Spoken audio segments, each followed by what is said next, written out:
panic, investors realize these guys are not going to be good for these mortgages.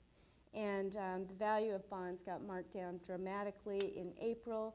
Bear Stearns was the first to fall. The only ones who didn't fall over the last year were the ones who supposedly were too big to fail, not counting Lehman inexplicably in that. Right now, what we're seeing in my sector, we generally look at every transaction in the marketplace involving loans. And that should tell you a couple things. We're a small company in Denver. The first thing that should tell you is there's really not a lot of business if we're able to see every single transaction. There is a tremendous amount of pent-up demand. There really is a lot of money waiting to be invested in mortgages. Investors want to buy distressed mortgages. They want to buy distressed real estate. They would buy new originations if there was new origination. It's fascinating that the FHA is now the lender of choice in America.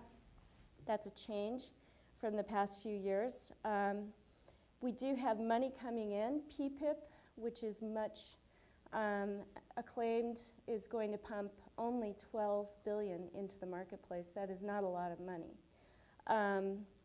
We had TALF, which propped up securitization prices, but they were already so low, it's kind of hard to picture that they could have gone lower with or without TALF money. We have the FDIC very active right now, not selling bank assets. Lots of investors wish they could get their hands on those assets. Those assets are just not coming to market.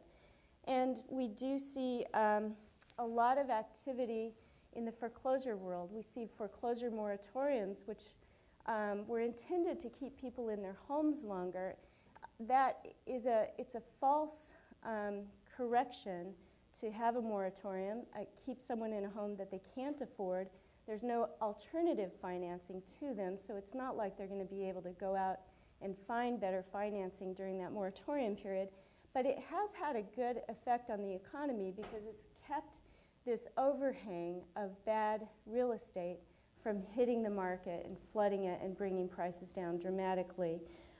We also see modifications. The government's HAMP program, or Making Home Affordable program, is going to push through 1 million loans a year for the next 3 years. That's a tremendous number of loans. Again, I think that's an artificial prop.